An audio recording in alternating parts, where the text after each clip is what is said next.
tardes, ¿cómo están? Es un gusto para mí saludarlos una vez más. Ahora ya entrados en esta segunda temporada de Contracorriente, el programa que producen la Fundación Liberty Plus y el Adam Smith Center for Economic Freedom de FIU.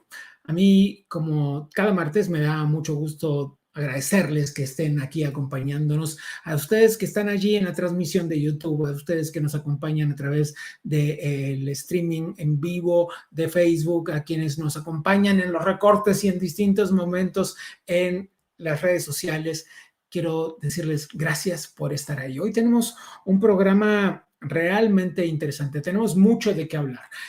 No solo tendremos una entrevista exclusiva con el presidente del Paraguay, el presidente en funciones, Mario Abdo Benítez, sino que además tendremos un extenso análisis sobre la hora clave en Brasil. Este fin de semana habrá elecciones y el continente entero presta atención a lo que sucederá en el resultado de lo que se dice será apenas la primera de dos vueltas electorales en las que Jair Bolsonaro y Ignacio Lula da Silva se debaten la presidencia.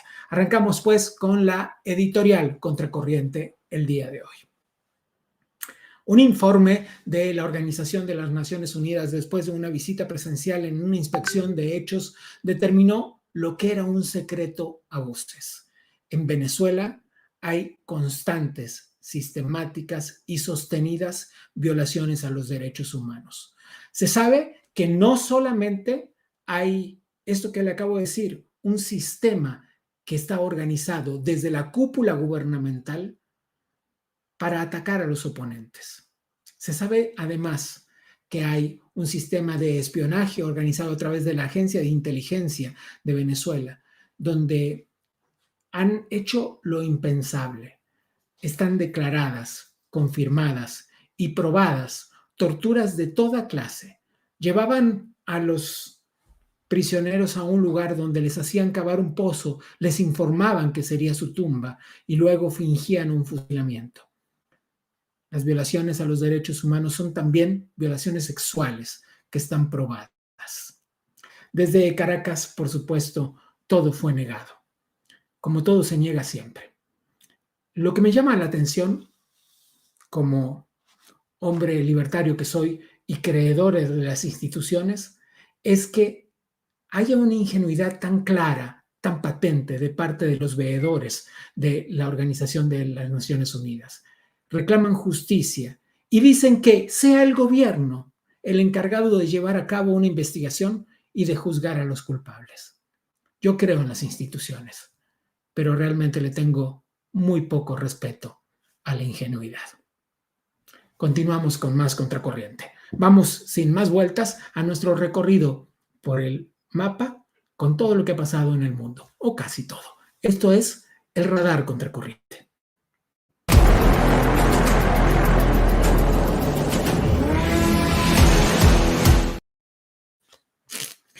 Vaya cosas que tenemos para contarles el día de hoy. El presidente Nayib Bukele de El Salvador ha dicho lo que todo el mundo esperaba que dijera, que quería una reelección. Lo había dado a entender unas pocas veces, pero muchas otras lo había hecho de manera solapada. Sin embargo, por fin lo dijo. Veamos el video. No, lo tenemos por aquí. No está por ahí, no importa, yo les cuento.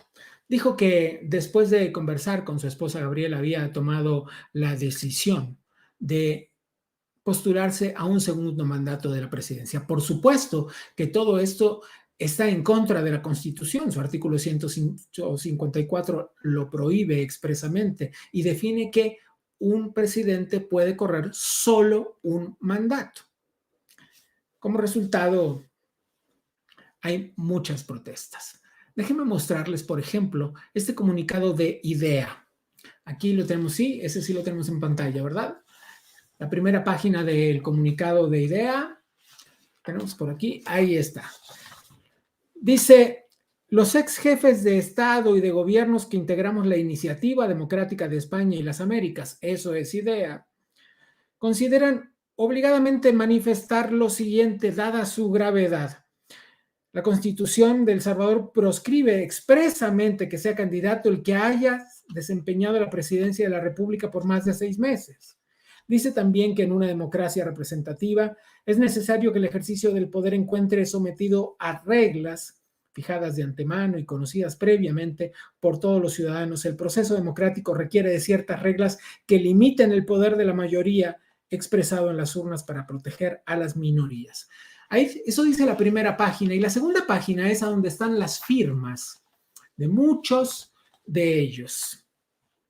Las firmas de, por ejemplo, Oscar Arias de Costa Rica, José María Aznar de España, Nicolás Ardito Bartleta de Panamá, Felipe Calderón de México, Vicente Fox Quesada de México, Federico Franco de Paraguay, Eduardo Frei de Chile, César Gaviria de Colombia, Lucio Gutiérrez de Ecuador, Osvaldo Hurtado de Ecuador, Luis Alberto Lacalle de Uruguay, Mauricio Macri de Argentina, Yamil Mahuat de Ecuador, Mireya Moscoso de Panamá, Andrés Pastrana de Colombia, Ernesto Pérez de Panamá, Jorge Tuto Quiroga de Bolivia, Miguel Ángel Rodríguez de Costa Rica, Julio María Sanguinete de Uruguay, Luis Guillermo Solís de Costa Rica y Juan Carlos Guasmosi de Paraguay.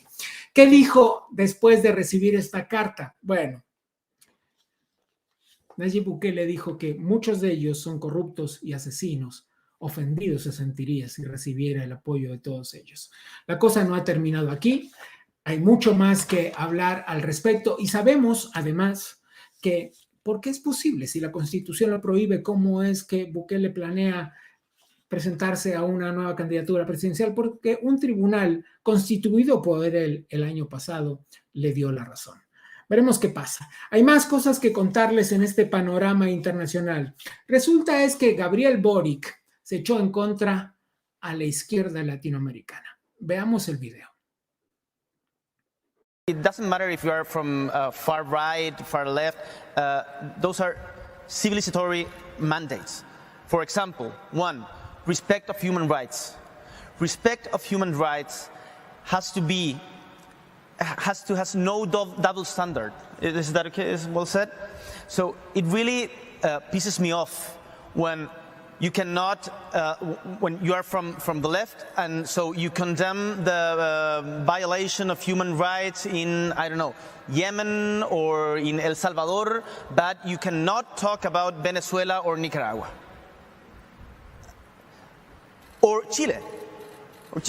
In Chile, we had several human rights violations in the social unrest, and you don't have to have double standard, and that might cost you in the more. Let me put you an example. I started when I was a congressman to ask questions about Venezuela. Ask myself questions. I went to Venezuela in 2010 when Chavez was still alive, and then I started asking myself questions when I saw the repression of the protests. Eso dijo, por supuesto. Y con eso desató, como no podía esperarse de otra forma, la ira desde Caracas, en Venezuela, la misma Venezuela de la violación de los derechos humanos de los que acabamos de hablar. Veamos lo que dijo Diosdado Cabello. Diosdado Cabello es uno de los personajes más encumbrados de la más rancia izquierda latinoamericana. Que de ahí a que nos vamos a rendir, que vamos a capitular porque en la ONU un bobo como Boric salió a hablar pendejadas de Venezuela. Está equivocado.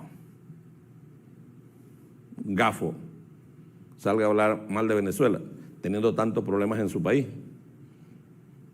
Una deuda histórica gigantesca con las poblaciones mapuches, y él lo que hace es perseguirlos.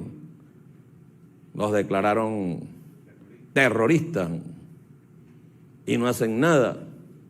Un pueblo que solo reclama lo que les pertenece, o una guerra contra los estudiantes de educación media, que lo único que piden es el derecho a estudiar. No, pero él va para allá a hablar de Venezuela porque quiere quedar bien con los gringos. Bien ridículo es que queda. Muy ridículo queda. El ridículo queda él. Diosdado Cabello, como les dije antes, es uno de los personajes más oscuros de la izquierda latinoamericana. Es un personaje que además, por supuesto, oculta y solapa las violaciones de los derechos humanos de las que estamos hablando. Vamos a otro capítulo del radar en Latinoamérica. Nicaragua ha sufrido una nueva escalada de represión por parte del régimen sandinista. El matrimonio Ortega-Murillo, como saben, esta fórmula que se ha reelegido y lleva 15 años en el poder, ya no solo persigue y encierra a sus opositores, sino que desde la semana pasada además ha comenzado a extorsionarlos mediante el secuestro y el encarcelamiento de sus familiares, así como lo oyen. La policía los ha ido a buscar a sus casas y en los casos en los que no los encontraron, quienes debían ser detenidos, pues fueron llevados sus familiares. Ese fue el caso, por ejemplo, de Javier Alberto Álvarez Zamora. La policía nicaragüense irrumpió en su casa, pero no lo encontró. Álvarez se había exiliado en Costa Rica recientemente, así es que se llevaron a su esposa y a su hija. Ambas fueron llevados a la temible cárcel del Chipote, donde las violaciones de derechos humanos son la norma. Así es que todo esto pasa en un lugar donde la violencia, la falta de Estado de Derecho, la falta de respeto por la humanidad misma es cosa de todos los días. El presidente brasileño, Jair Bolsonaro, dijo que en un discurso ante la ONU, dijo que los sacerdotes que desearan refugiarse en Brasil podían hacerlo. Este Brasil, que este fin de semana tendrá elecciones, unas elecciones que, como les dije al comienzo del programa, definen buena parte del rumbo que corre Latinoamérica, porque es la 9ª economía del mundo, el país más poblado de la región. Veremos qué pasa. Nosotros vamos a continuar con más Contracorriente el día de hoy. Vamos ahora a There is no free lunch.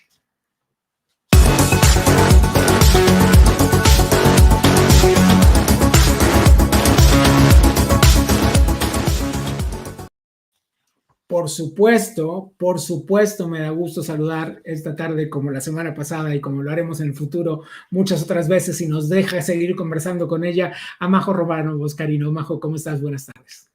Hola, muy buenas tardes. ¿Cómo estás? Un gusto estar de nuevo con ustedes. ¿Qué semana nos traemos, eh? ¿Qué semana? La semana pasada nos espantaste hablando de inflación y ahora una cosa que sigue espantando a los empresarios de toda la región son los impuestos. Estos impuestos que, como vimos siempre, parecen penalizar la riqueza y el emprendimiento, Majo. Así es, y en América Latina nos destacamos, ¿no? En ese sentido, lamentablemente, por tener presiones impositivas importantes. A ver, quiero decirte, y asociándolo a la charla anterior, la inflación también es un impuesto, o sea, podemos considerarlo como parte del combo, lamentablemente, y en este sentido siempre se utiliza para hacer una comparación un indicador, recaudación sobre Producto Bruto, ese es el indicador. Si miramos desde esa perspectiva comparada, los países que mayor carga tributaria tienen en la región son Brasil, Uruguay, Argentina, bueno, por supuesto Cuba también liderando a la cabeza siempre sostenidamente en el tiempo, ¿no? Y acá hay informes internacionales, como por ejemplo el de OCDE del año 2019, que demuestra estas cifras que te estoy mencionando. Tengo algo para mostrarte. A ver, venga, a ver si Sergio nos ayuda poniendo en pantalla precisamente la gráfica que muestra cuál es el porcentaje de presión impositiva que sufrimos en Latinoamérica. Nada menor. Ahí está. Hay algunos que utilizan estos indicadores para decir que, bueno, estas presiones impositivas también existen en países desarrollados, entonces estamos bárbaros. Pero en realidad acá tenemos que mirar qué pasa con esos recursos, a dónde van, cómo se utilizan, y eso tiene que ver con el gasto público, ¿no? En América Latina tenemos gastos públicos que no se traducen necesariamente en servicios, por ejemplo, de educación, de salud. Digo, si no contemplamos esto, cometemos un error grave de compararnos con lo que pasa en los países desarrollados. Y además tenemos sistemas mucho más complejos, ¿no? Diferentes entre distintos países, pero mucho más complejos, lo que genera una burocracia que no simplifica la labor ni de los ciudadanos ni de mucho menos los empresarios y los emprendedores. Y por otro lado, la carga impositiva grande lo que termina generando también es evasión, que ese es otro punto que hay que considerar, porque después lo que termina pasando es que estas enormes cargas impositivas caen sobre cada vez menos gente y se hace insostenible. Y por ende la recaudación termina cayendo. Y eso es lo que muchos gobiernos no entienden, que cuando se llega a un determinado nivel, lo que conviene para aumentar la recaudación es bajar los impuestos y no seguir subiéndolos Lo que es un atentado contra todo el populismo latinoamericano, querida Majo. Totalmente. No, y además algo importante, los impuestos son una fuente de financiamiento y lo estamos viendo en América Latina con un riesgo enorme a que este gasto que es desmedido, que excede los recursos tributarios, se termina financiando con endeudamiento, récord en América Latina, también como producto de Claro. lo que venimos atravesando con la pandemia, y por supuesto con emisión, que se traduce, como hemos visto en Argentina y en Venezuela, en inflaciones sostenidas y complejas a lo largo del tiempo, ¿no? Sí, sí, sí, sí, realmente, realmente tremendo. Déjame poner una vez más ese gráfico que quiero compartir con la gente y contigo, porque mira, mira, Cuba, de lo que no hay cifras de nada, cifras oficiales de nada, ¿acaso puede ser medido que hay un 42% de presión fiscal sobre los ingresos para las personas que intentan emprender? Pero ahí se la lleva el resto de Latinoamérica. Brasil lleva el 33%, Uruguay el 29%, Argentina el 28%, Bolivia el 24%. Estoy haciendo un recorrido rápido, ¿no? Pero, por ejemplo, ahí está México con el 16.5%, bastante menos de lo que se siente en carne propia, te diré.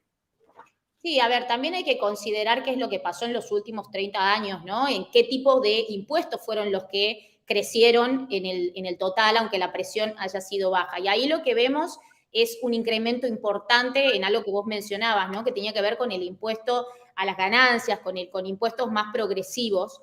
Y en ese sentido, tener en cuenta los riesgos que esto puede atraer si uno castiga a las ganancias, a los que generan y promueven el crecimiento, la iniciativa privada y, por supuesto, la generación de empleo, ¿no?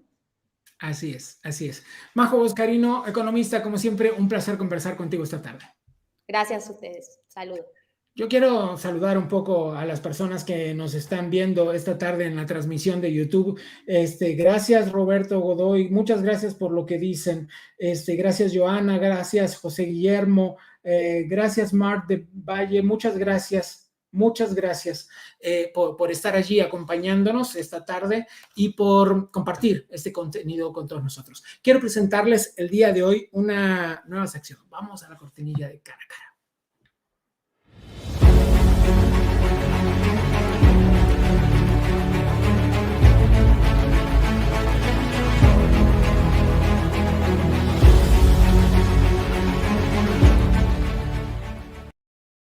Cara a cara es un segmento que lleva adelante en el que ustedes verán cada semana a Carlos Díaz Rosillo, que es el director del Adam Smith Center for Economic Freedom. Tiene conversaciones interesantísimas con personas de muy alto nivel. En la conversación de esta noche, un mano a mano, un cara a cara, nada más y nada menos con Mario Abdo Benítez, el presidente en funciones del Paraguay. Veamos. Presidente, bienvenido. Muchísimas gracias por aceptar la invitación a estar aquí con nosotros en este programa de colaboración entre el Centro Adam Smith y Liberty Plus, Contracorrientes. Bienvenido. Agradecido, apreciado Carlos, y también al Centro Adam Smith por esta invitación y la oportunidad de hablar con ustedes y a través de ustedes con tantos americanos, latinos y todo lo que significa la cultura de esta nación que forma parte de la historia de todo el continente y hasta de todo el mundo. Presidente, comencemos entonces por los Estados Unidos. Muchos dicen que los Estados Unidos está ausente de la región, que hay un vacío muy importante que lo están llenando los chinos. Paraguay es uno de los pocos países que tiene relación con Taiwán, lo cual es muy apreciado. Pero los Estados Unidos no tienen liderazgo, dicen muchos, que debería de tener. ¿Qué opina usted? Que estoy de acuerdo con estas manifestaciones, y desde que soy presidente de la República hemos construido una relación con el gobierno americano e intentamos nosotros generar esa conciencia sobre la importancia de fortalecer la presencia de un país tan importante y tan relevante en el mundo, en la región. Teniendo en cuenta que estamos en el mismo hemisferio, que tenemos intereses comunes, que tenemos la posibilidad de avanzar hacia un proceso de integración con la complementariedad, de que tenemos lo que el resto del mundo va a requerir en el futuro. Estados Unidos tiene una fortaleza en términos de tecnología, su economía, su poder de consumo, su gran liderazgo a nivel internacional, a nivel mundial. Latinoamérica tiene muchas otras riquezas, somos grandes productores de alimentos, lo que nos corresponde a nosotros, que estamos en el sur de América Latina. Usted conoce el proceso de integración de Mercosur, somos grandes productores de alimentos, tenemos energía renovable, tenemos agua, tenemos capital humano. Entonces creo que construir una estrategia donde el hemisferio pueda interactuar de manera más coordinada y armónica, estrechar vínculos más estrechos para tener una estrategia común para el resto del mundo es una necesidad. Y se dio ese diálogo en la última cumbre en Los Ángeles. Se habló de la importancia de fortalecer una estrategia común para el hemisferio. Y eso veo como un paso importante y ojalá que eso acorte esta brecha, porque nosotros queremos que Estados Unidos tenga mayor presencia en la región. Por mucho tiempo ha abandonado la región y obviamente otras potencias han ingresado fuertemente a generar, a tener presencia y generar influencia a través de su penetración en la región. Pero se ha hablado mucho de la importancia de esa necesidad de que los Estados Unidos le preste más atención a Latinoamérica, pero no sucede. ¿Qué tiene que hacer los Estados Unidos en particular para poder tener una presencia importante en la región, más importante aún de la que tiene? Y yo creo que este es un paso interesante el que se dio. Tengo que decir que por lo menos yo siento como jefe de Estado, quien un poco es quienes recibimos los cambios en la política exterior americana. En mi país, por ejemplo, se siente una mirada más comprometida hoy del gobierno americano en la región. Desde Paraguay también en el Mercosur, ¿verdad? Sobre la importancia que tenemos, como bien mencioné anteriormente, en los diálogos de construir una estrategia común. Ustedes saben que el Mercosur es un gran productor de alimentos. El Mercosur tiene 250 millones de habitantes y produce alimentos para 1.500 millones de habitantes. Eso es un activo que tiene no solamente el Mercosur, sino que tiene el hemisferio. Y ahí es donde, si nosotros podemos de alguna manera construir una estrategia común, podemos buscar la presencia americana para que ayude al fortalecimiento y al desarrollo de la región, a fortalecer nuestras democracias, a que las democracias las podamos llenar de contenido y de realizaciones, para que la gente no pierda la fe en la democracia, que entienda la importancia de la libertad. Y bueno, un aliado como Estados Unidos puede generar un alto impacto que también va a influir en toda esta crisis migratoria que vivimos, porque mucha de la crisis migratoria que vive el mundo y que afecta a un país como Estados Unidos es también a consecuencia del fracaso de las democracias, ¿verdad? Entonces, es como que hoy estamos más conscientes de la necesidad de que el mundo está más globalizado, hay mayor proceso de integración y eso creo que obliga a un líder mundial como Estados Unidos a mirar a sus aliados estratégicos y a reconstruir alianzas estratégicas con la región y principalmente con la región y con Latinoamérica. Presidente, anteriormente le mencioné China. Hay pocos países en América Latina, pocos países en el mundo que reconocen al gobierno de Taiwán como el gobierno legítimo de China. ¿Por qué? Nosotros tenemos una tradición. Ustedes saben que la relación entre Paraguay y Taiwán viene desde alrededor de 60 años atrás, cuando en aquel tiempo China era China comunista, claramente. Y Taiwán inició un proceso de apertura democrática. Y Paraguay siempre ha tenido una política exterior basada en principios y no solamente en intereses. Yo creo que esa es la esencia de los valores que tiene que tener una sociedad.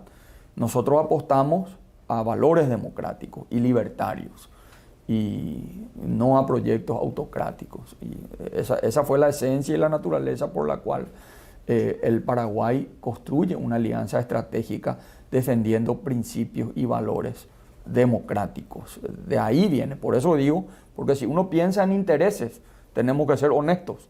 El mayor socio comercial de Brasil, ¿quién es? China. China. ¿De Argentina? China. ¿De Uruguay? China. ¿De Chile? China. ¿De Colombia? China.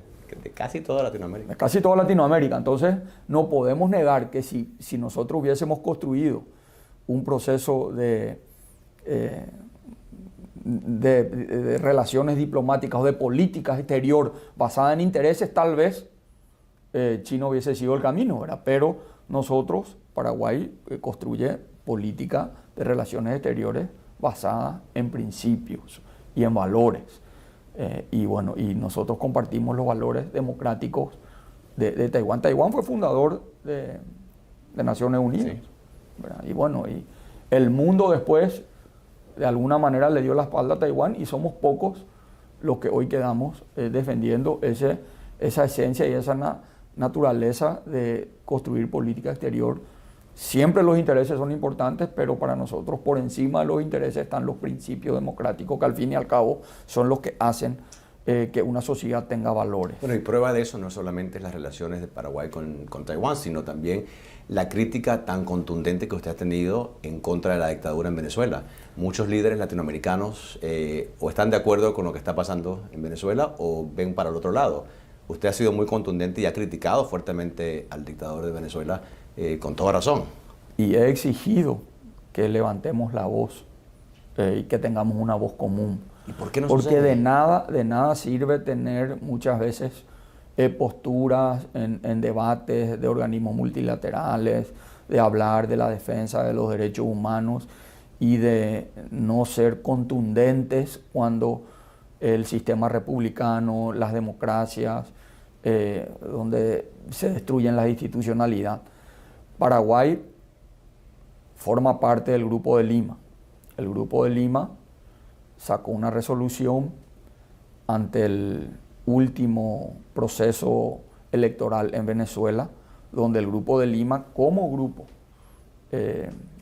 calificó de ilegítimo el proceso electoral de Venezuela.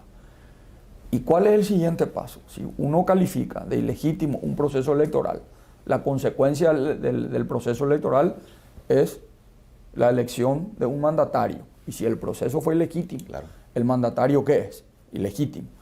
En el mismo momento que el señor Maduro estaba haciendo su discurso inaugural, consecuencia de un proceso que nosotros consideramos un proceso ilegítimo, en ese mismo instante, mientras que él hablaba, nosotros desde Paraguay, desde el Palacio de López, salíamos a hacer una conferencia de prensa anunciando que rompíamos relaciones con el régimen de Maduro de manera inmediata, siendo absolutamente coherentes con la firma que estampamos en ese documento donde calificaba de un proceso electoral ilegítimo. Entonces, uno tiene que ser coherente para poder tener autoridad, ¿verdad? Y es lo que viene haciendo Paraguay, levantando su voz en defensa de la democracia venezolana. ¿Y por qué cree hay tan pocos líderes en la América Latina que están haciendo eso?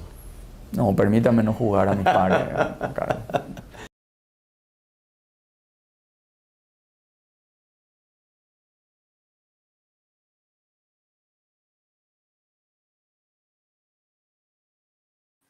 A ver si me devuelven el... Ah, ahora sí, ya. Me tenían amordazado. Hay más cosas que quiero contarles. Esta semana ha sido una semana muy movida. Anduvimos para el lanzamiento de la segunda temporada en Miami. Ustedes nos vieron, estuvimos allí. Pero en esos días pasaron muchas más cosas. Quiero mostrarles algunas imágenes de lo que estuvo pasando la semana pasada mientras estábamos por ahí en la Florida International University.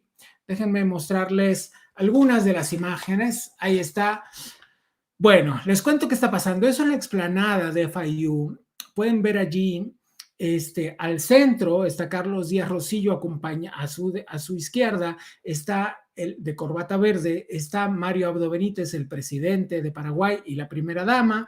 A la derecha está Frank Zimmerman, el director de Liberty Plus, y ahí estoy yo de metiche, como no podía ser de otra manera.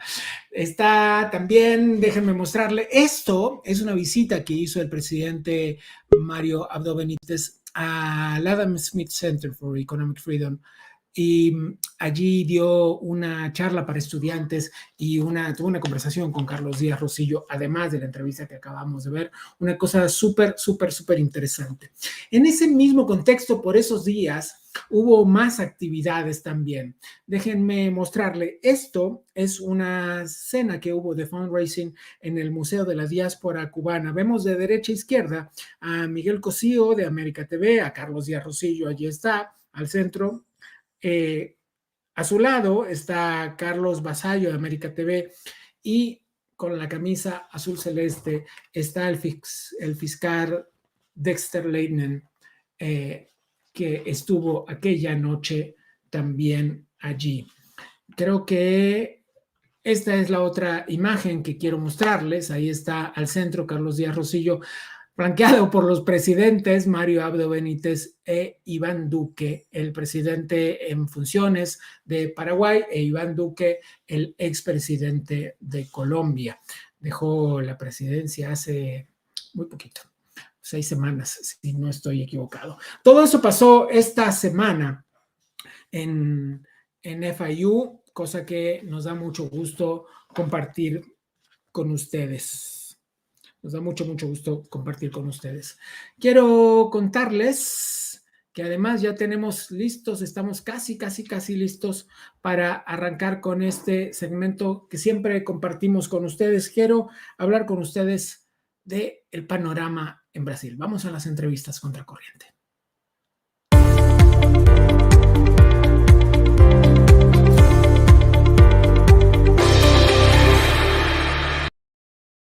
Me acompañan 2 personas esta tarde que quiero presentarles con mucho gusto. Está Cayo Mañanelli. ¿Cómo estás, Cayo? Buenas tardes. Te veo ya conectado y a punto de entrar al aire. Cayo, ¿cómo te va? Buenas tardes. ¿Qué tal? ¿Todo bien? ¿Cómo estamos? Buenas tardes, buenísimas tardes. Buenas noches para ti, ¿verdad? Ya. Acá ya estamos como a las 9 de la noche, de hecho, 9:30 de la noche. Así es. Te quería agradecer mucho, Gabriel, por la invitación a participar acá y poder hablar con ustedes. El agradecido soy yo. Déjame incorporar a alguien más a esta conversación. Está Fernando Cerimedo. Fernando, buenas tardes. Mucho gusto. Gracias por tomar esta conversación. Fernando es especialista en marketing político digital. ¿Cómo te va, Fernando? Hola, ¿cómo están? Gabriel, gracias por la invitación también. Un saludo a todos. Quiero compartir con ustedes esta conversación y quiero empezar a plantear el panorama. Brasil decide este fin de semana su destino político. Un destino político que puede implicar un vuelco o una continuidad en sus políticas. Puede, si acaso Jair Bolsonaro consigue la reelección, continuar el gobierno y el proyecto político que ha tenido el país hasta ahora, o podría regresar Inácio Lula da Silva, quien ya fue presidente del país y quien estuvo 19 meses preso por una causa de corrupción. ¿Cuáles son las expectativas? Hasta el momento todo dice que a pesar de las ventajas, algo así, dependiendo de la encuesta, entre 11 y 15 puntos de ventaja que lleva... ¿Cómo, perdón? Te había congelado recién. A pesar de las ventajas que tiene Inácio Lula da Silva, que dependiendo de la encuesta, entre 11 y 15 puntos, podría no alcanzarle para llevarse la presidencia en la primera vuelta electoral e ir a un balotaje. ¿Cuál es el escenario que esperamos? Honestamente, no he visto ninguna encuesta independiente, ni ninguna encuesta que hacen, por ejemplo, en Estados Unidos, donde le dé tanta diferencia a Lula. Si bien es cierto, tiene una leve ventaja, la realidad es que no existen los 15 puntos de ventaja. O sea, sería una locura pensar en eso hoy. Se ha reducido bastante esta última semana, ¿es correcto? He visto que hay una reducción de 5 puntos esta semana. Sí, pero las encuestas, si no hay ninguna encuesta independiente que muestre esa ventaja. Obviamente, las encuestas, y depende mucho en la zona que la hagas de Brasil también. Brasil pensemos que es un continente completo, o sea, entonces si la encuesta está un poco sesgada, no sé, se hace muy al norte, y bueno, es muy posible que sí, que tengamos esa diferencia. Ahora, si al sur, de verdad se hace en norte, de hecho va a tener una diferencia en favor de Bolsonaro. Claro, entonces, en ese sentido no lo veo tan fácil. Si Lula no logra ganar en primera vuelta, que lo dudo, creo que se va a hacer muchísimo más difícil ganar en segunda vuelta a Lula que a Jair. La realidad es que hay mucho... Yo estuve hace muy poquito en Brasil, hace muy pocos días, y se nota un poco de voto vergüenza, ¿no? Hay mucha gente que no quiere decir que vota Jair, y hay una sensación en la calle muy y cuando hablo de sensación en la calle no es simplemente hablar, sino en general en todo el contexto de lo que está pasando, donde hay cierta satisfacción con el gobierno de Bolsonaro, independientemente de las formas, ¿no? Esto también pasó en la primera campaña. En la primera campaña eran las formas lo que estaba mal y sin embargo pudo ganar. Ahora un poco también pasa lo mismo.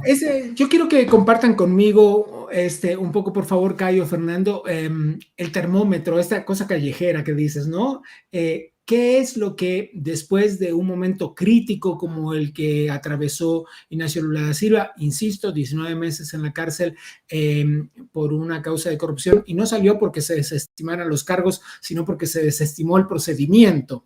Error procesal. Exactamente. Y aún así regresa, parece que recargado. Explíquenme, Cayo, quiero escucharte. No, primero hacer una acotación sobre lo que podría ser una encuesta independiente. De hecho, le tenemos los principales encuestadores de Brasil y métodos también muy distintos, enseñando una diferencia, como dijiste, Gabriel, de 10 a 15 puntos. Yo pienso lo mismo, que más que 10 es un poco... claro, un poco optimismo, pero al mismo tiempo estamos hablando de encuestas independientes, de hecho, en el sentido de que son encuestadoras con bastante renombre y con bastante calidad técnica, hablando técnicamente de encuestas, y como encuestador, yo no podría condenar a mis colegas por los números que recolen. De hecho, como les dice, hay recolecciones de datos de maneras distintas y que llegan en los mismos resultados, quiero decir, tanto telefónica cuanto presencial. Estamos hablando de métodos bien hechos de investigación social. O sea, no podemos llegar acá y decir ya, descreer como si la Tierra fuera plana, de los métodos de investigación ya bien establecidos en este país, y no solo en este país, pero también con evaluaciones internacionales bastante importantes como ISOMAR, en el caso de IPEC, que es de los exdirectores de lo que fue uno de los más importantes centros de investigación, que era el IBOPE. Bueno, sobre el tema de Lula y lo que es este sentimiento de revigoración, de hecho, Lula es un personaje político, él no tiene otro destino. Pienso que se quedó muy claro cuando le encarcelaron que este es su destino es político, ¿no? De verdad que cuando el PT planteó su campaña en 2018, ya estaba muy claro que se iba a la cárcel. Entonces, fue una apuesta que él ha hecho asumiendo lo que es su destino, que es un destino de una persona pública, no tiene más que hacer de su vida, en verdad, que no sea esto. Lo que de hecho no es una cosa tan positiva, porque al final de las cuentas lo que falta y lo que está faltando, no solo en Brasil, pero en otros lados, es el surgimiento de nuevos liderazgos, de liderazgos renovados, de liderazgos que no importa si sea de derecha, de izquierda, de centro, liberal, conservador, pero que sean liderazgos que puedan traer un poco el frescor a la política. Y de hecho no hay, no se presentan de manera tan impactante, o por lo menos no aún de manera viable, liderazgos más jóvenes o más actuales a nuestros tiempos. Fernando. Sí, sigo con lo que dice Cayo. Una cosa, Cayo, no estaba cuestionando las metodologías, sino por lo menos... No, sí, pelense. A mí no me molesta si se pelean. De las que yo por lo menos tengo acceso, no son los mismos resultados. Y coincido con vos de que puede ser la cuestión metodológica, y por eso no menciono que hay un sesgo ideológico en la encuesta, sino de que son distintas. No podemos descartar los sesgos ideológicos de las encuestas, también las hay. Sí, pero también es cierto de que las empresas que lo están haciendo, aunque dé 10 puntos, 15 puntos, no son empresas ideológicas, o sea, son empresas serias. Pero bueno, hay que ver realmente cómo es la recolección de la medición. Yo creo que una encuesta presencial hoy en Brasil no va a arrojar el mismo resultado que una encuesta digital donde la persona no da la cara. Entonces, eso es lo que hace un poco de esto que yo planteaba, ¿no? Nosotros también hacemos encuestas y nunca me metería Es que esto está pasando, Fernando. De hecho, como Claro. te dice, hay métodos distintos que están llevando al mismo resultado. Es que no hay como cuestionar los datos de estas encuestas hoy.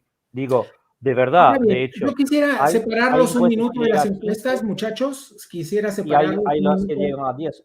Solo para puntuar, Gabriel. A las que llegan a 15, a las que llegan a 10. Y está bien, creo que hay de pensar en algo por medio por ahí. Sobre la perspectiva entre ganar en primera vuelta y ganar en segunda vuelta, de hecho, el favorito hoy es el Lula. Y ahí estamos no solo hablando de encuesta, pero estamos hablando de todo un cuadro sociológico, incluso de posicionamiento. Y no estamos hablando de intención de voto. Está bien, lo que Tenemos pasa un es que si rechazo muy llegamos a grande de una segunda Bolsonaro. vuelta, llegará la hora de repartirse los votos, que son menores, es cierto, está tan atomizado el panorama de los candidatos que hay al menos 4 candidatos que no registran ni un voto, ni un punto porcentual en la preferencia de votos. Pero sí es cierto que hay un 13% del electorado que todavía hoy se declara indeciso. Sí, creo que está por ahí 10% a 15% ¿Tú estás dispuesto también. a echarme abajo mis números hoy, Cayo? No, es que de hecho, como lo que está pasando en Brasil es algo muy subgéneres. Quiero decir, no es normal pasar esto en Brasil, Gabriel. Te explico. A los argentinos tenemos un bipartidismo, digamos, clásico, una polarización clásica. Peronistas, no peronistas. A los mexicanos hay una polarización clásica, PAN-PRI. A los colombianos hay una polarización clásica, conservadores, liberales.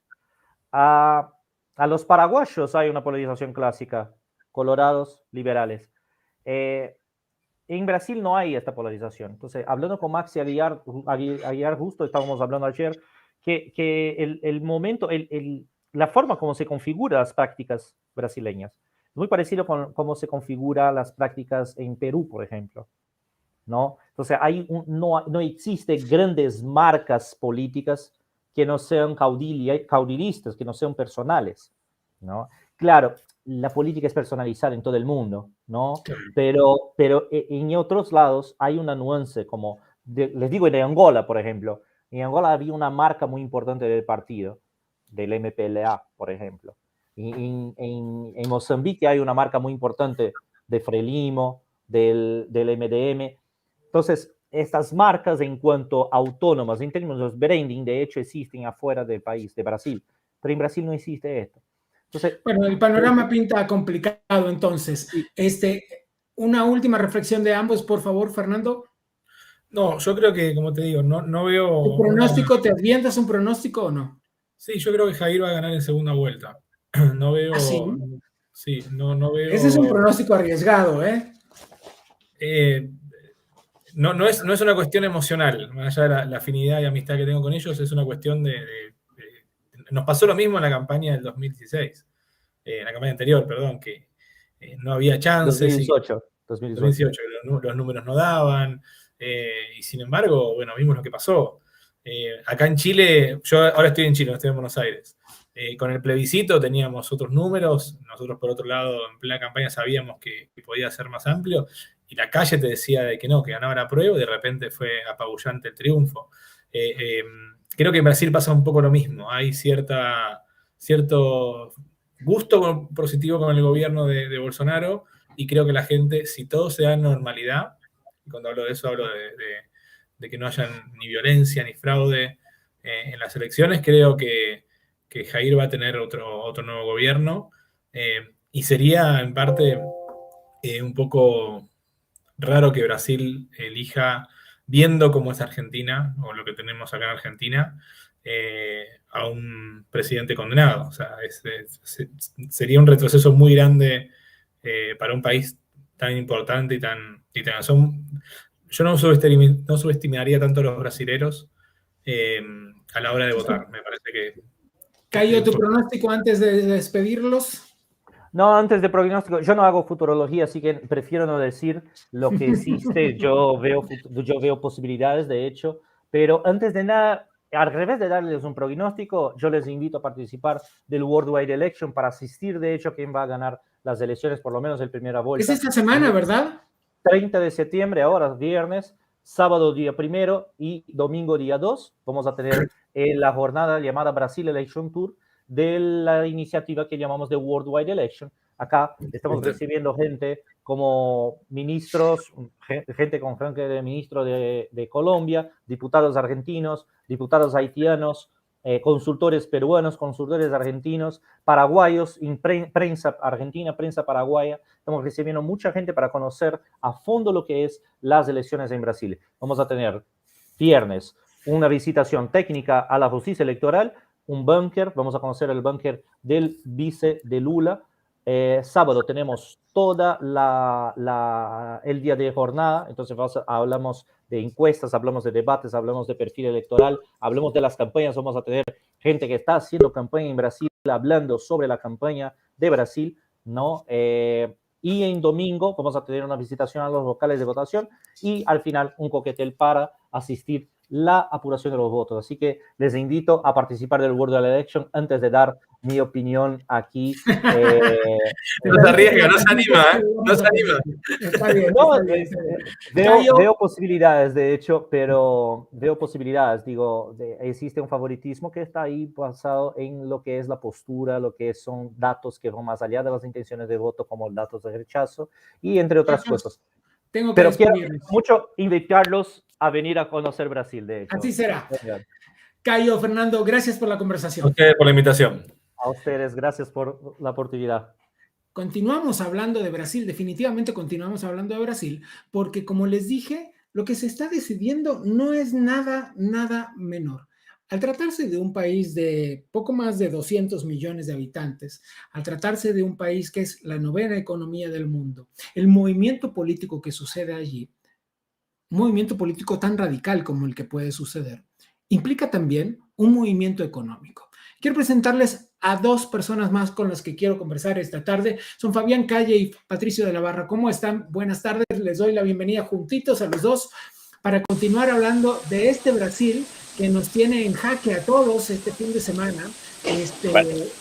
Y pedirles antes que nada, así fuerte y claro, su pronóstico para las elecciones de este fin de semana y luego analizamos ideas. Hola, muy buenas noches. Es un gusto de conversar con ustedes. Estaba siguiendo atentamente la conversación que tenías con los 2 convidados anteriores, Caio, y no recuerdo el nombre del otro convidado, que es argentino, pero que estaba en estos momentos en Santiago, me parece, en Chile. Sí. Sí, hoy estuvimos haciendo unas encuestas o un levantamiento, por lo menos ahí en la Avenida Paulista, que es el palco de las celebraciones de las elecciones presidenciales, las últimas. Incluso ahí fue donde Luis Ignacio Lula da Silva se presentó por primera vez ante un público enorme, un día 1, me parece que fue en 1 de enero, cuando él asumió la presidencia por primera vez. Y bueno, ha cambiado mucho Brasil, ha cambiado mucho la política y ha cambiado mucho también la Avenida Paulista. Ya no es la misma de años anteriores. Patricio, estás yéndote por la tangente y te resistes a darme tu pronóstico. No, yo tengo un pronóstico bastante claro y es el que recojo de las calles, lo que te iba a decir justamente, donde se ve que hay mucha gente. Las manifestaciones, por ejemplo, el día 7 de septiembre fue multitudinaria tanto en Brasilia, Río, São Paulo y otras ciudades en torno a Jair Bolsonaro. Ahora, existe en Brasil el voto vergüenza, es decir, el voto de la gente que no se atreve a decirte que va a votar, por ejemplo, por un ex condenado que estuvo en prisión y condenado en 3 instancias y no se atreven a decirte. Como también hay unos que rechazan a Jair Bolsonaro por su postura, no por el contenido, porque el contenido realmente no hay nada contra eso, pero sí está ese voto que la gente no lo quiere reconocer y hoy día lo veíamos, conversado con muchas personas intentando entrevistarlos. Claro, lógicamente no le pedíamos que se pronunciase por uno u otro candidato, pero yo creo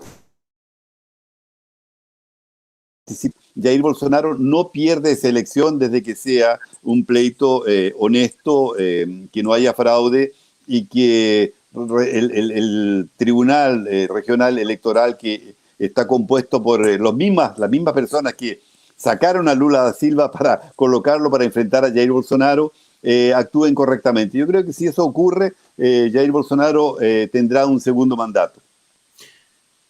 Fabián, quiero escucharte. Bueno, primero saludos a todos. Creo que vamos a tener un escenario posiblemente muy parecido a 2018. Creo que en lo profundo las capas tectónicas no cambiaron tanto como se cree, digamos, ¿no?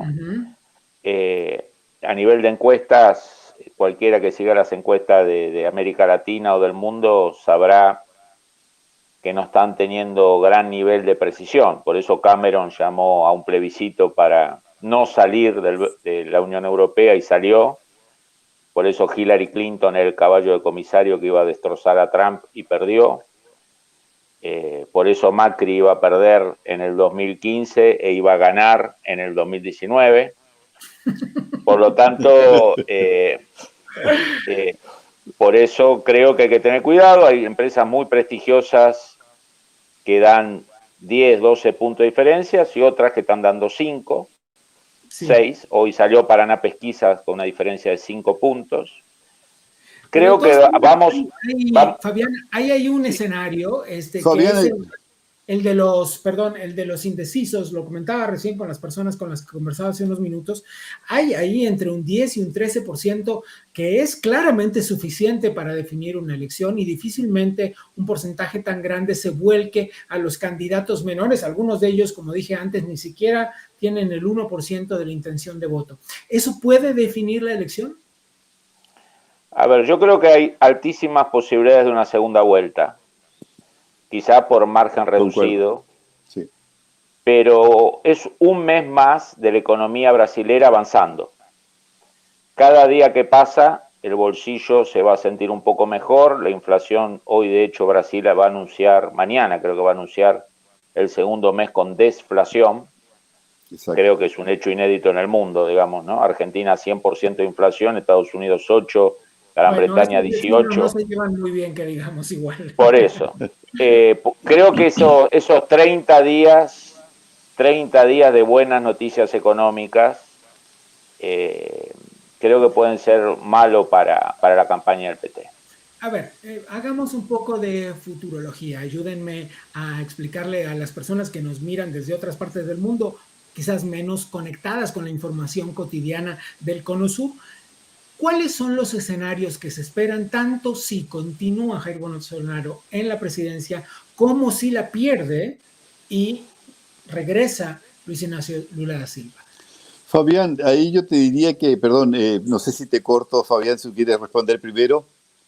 No, yo veo dos escenarios bastante claros, y en eso incluso en parte concuerdo con respecto a lo que están diciendo las encuestas con Fabián.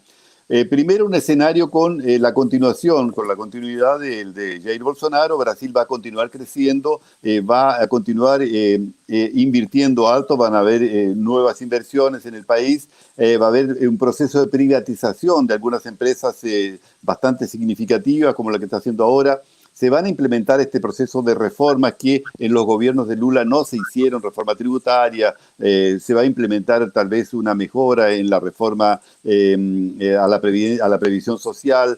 El país va a continuar creciendo porque el proyecto y el programa que tiene Paulo Guedes es bastante importante para el desarrollo del país, es decir, continuar de la misma forma como está hasta ahora. Incluso ya se prevé que hay un crecimiento de Brasil que no se veía tampoco, que los organismos internacionales no lo indicaban. El propio... Te perdimos un poquito, no sé si soy yo o todos te perdimos. ¿Tú, Fabián, lo escuchas? No, no lo escucho, está congelado. Se congeló. ¿Quieres avanzar? Por favor, Fabián, adelante. Yo creo que Brasil tiene algunos elementos permanentes que no lo van a cambiar ni Bolsonaro ni Lula. Brasil en realidad es un país parlamentario, el poder pasa por el Parlamento. Y Lula tuvo que negociar durante sus 8 años. El PT no pudo impedir el impeachment que destituyó a Rousseff.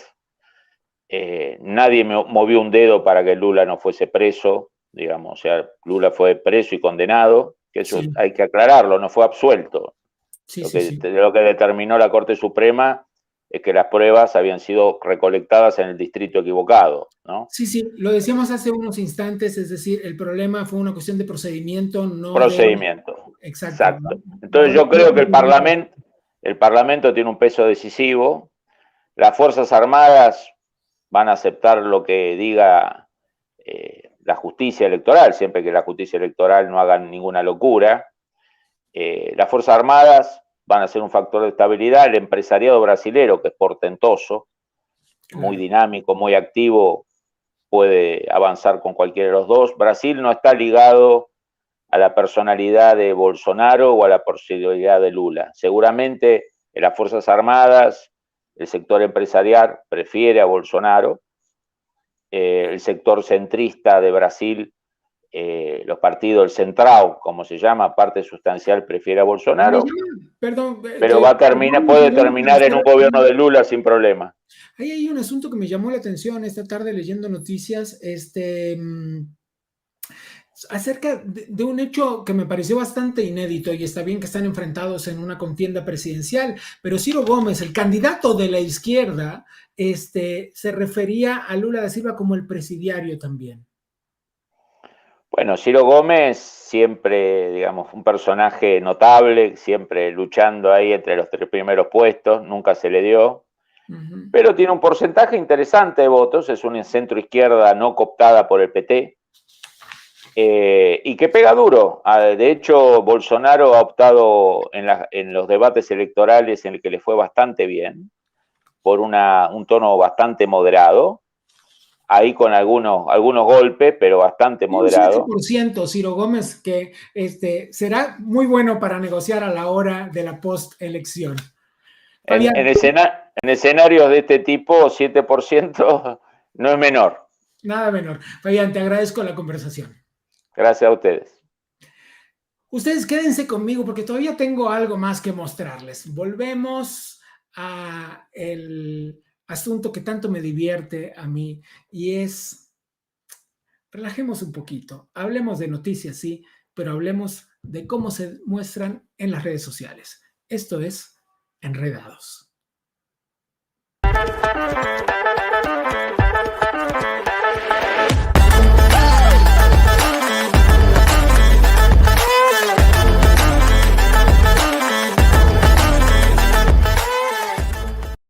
Quiero presentarles a alguien esta tarde. Le voy a dar la bienvenida al simpático Elías Castilla. Elías, buenas tardes, ¿cómo te va?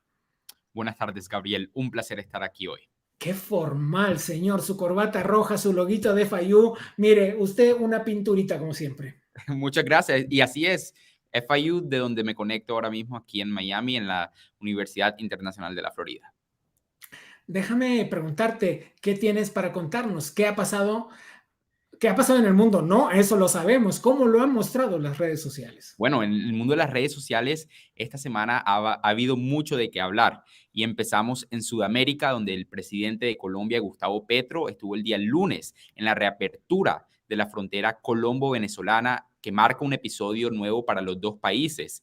Esto se da poco después de que el presidente Petro utilizara la plataforma de las Naciones Unidas para dar un discurso donde argumentó que la cocaína es mejor que el carbón y el petróleo.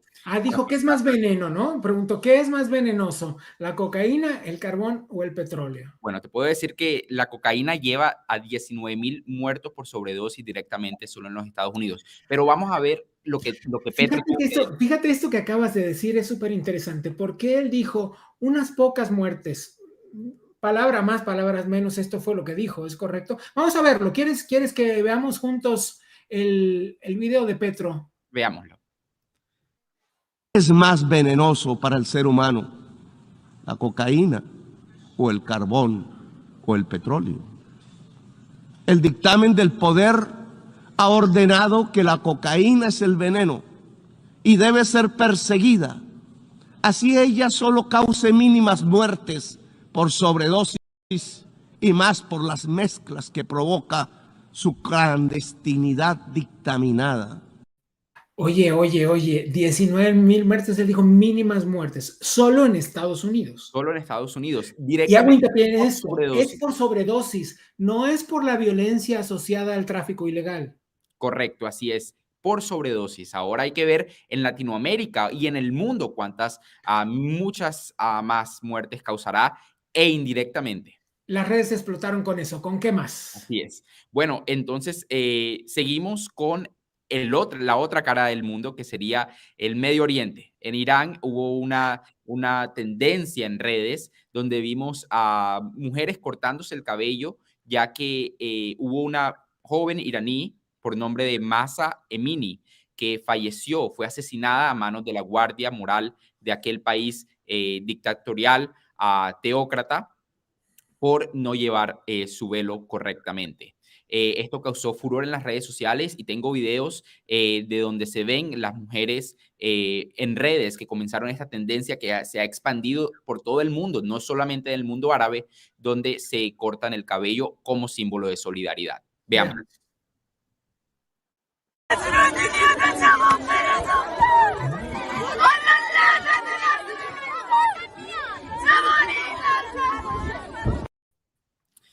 Incluso celebridades como Justin Bieber publicaron a través de sus redes sociales fotos de la muchacha, de la joven iraní que fue asesinada. Y las mujeres también han dado mucho de qué hablar en Europa, donde Italia por primera vez va a ver su primer ministro siendo una mujer. Giorgia Meloni del partido político Hermanos de Italia, ganó las recientes elecciones generales con 104.823 votos, su coalición de derecha. Aquí vemos a líderes políticos a través de Sudamérica, en este caso Javier Milei, comentando al respecto. A través de Instagram publicó una foto de la nueva primer ministra italiana. Vox en España comentó: enhorabuena a Giorgia Meloni y a nuestros aliados de Fratelli Italia por su contundente victoria en las elecciones de Italia por una Europa de naciones libres y soberanas. Avanti. Y en Colombia... ¿Es la primera vez que una mujer obtiene el cargo de primer ministro en Italia? Así es la primera vez una mujer de derecha en Italia que obtiene este cargo tan importante para la nación. Y en Colombia... Ahora, la afiliación, la inclinación política no nos sorprende en Italia. No. Bueno, sí nos sorprende. La inclinación política de Giorgia Meloni sí nos sorprende. Como ya sabemos, Europa ha sido la cuna del progresismo para muchos, y el hecho de que, como lo dijo Javier Milei, se vea este cambio de época, creo que es el comienzo de algo nuevo. María Fernanda Cabal de Colombia, el Centro Democrático, escribió por Twitter: ha ganado Giorgia Meloni en Italia y con ello ganan los italianos, la defensa de familia, de los principios y valores, el rechazo a la Agenda 2030, al progresismo que solamente trae retroceso, ganó el sentido común y ganó la verdad. ¡Viva Italia! Y tengo el video de Giorgia Meloni hablando en español y dando un discurso que refleja un poco más de su ideología política. A ver qué tenemos por ahí. La familia natural, no a los lobbies LGBT, sí a la identidad sexual, no a la ideología de género, sí a la cultura de la vida, no al abismo de la muerte, sí a la universalidad de la cruz, no a la violencia islamista, sí a fronteras seguras, no a la inmigración masiva, sí al trabajo de nuestros ciudadanos, no a las grandes finanzas internacionales, sí a la soberanía de los pueblos, no a las burócratas de Bruselas, y sí a nuestra civilización. Madre mía. Muy interesante esta... Muy fuerte. A ver, eso es lo que votó Italia, ¿eh? ¿Señor? Eso es lo que votó Italia. Eso es lo que votó Italia. Entonces vamos a ver si esto es solo el momento de Italia o es el momento de Europa, y vamos a ver más así por alrededor del continente. Bueno, tienen pegaditos a España y no parecen en nada la misma tendencia. ¿Qué más tenemos, Elías? Y por último tenemos a Ron DeSantis. Muchos los quieren, otros no tanto, pero Ron DeSantis se ha postulado como una de las nuevas caras del Partido Republicano en Estados Unidos. Aquí lo vemos a través de su cuenta de Instagram. Y es que Estados Unidos solo se encuentra alrededor de 40 días de las elecciones de medio término en las cuales se van a ir los votantes americanos a decidir el futuro del Congreso de su país. El gobernador Ron DeSantis ha dado mucho que hablar porque, como ya sabemos, recientemente trajo un tema a la plataforma nacional, que es la inmigración, cuando detuvo a migrantes venezolanos y uno que otro colombiano y los envió a Martha's Vineyard. Definitivamente ha sido un hombre que ha movido mucho la política americana, especialmente a pocas horas, a pocos días de las nuevas elecciones. Entonces yo creo que si vamos a terminar, hay que hacer la pregunta, hay que hacer 2 preguntas claves de lo que está pasando en redes. En términos de Colombia, ¿será que la reapertura entre la frontera colombo-venezolana podría facilitar el tráfico y la comercialización de una cocaína legal en el futuro? Eso habría que verse. Pregunta 2. Pregunta 2. También en términos de Colombia, la reapertura de Colombia de la frontera se dio durante unas protestas que hubo en contra del presidente Gustavo Petro, en las que participaron más de 60,000 colombianos. El foco de las protestas fue la ciudad de Medellín, Veamos. donde participaron más de 38,000. Veamos, sí.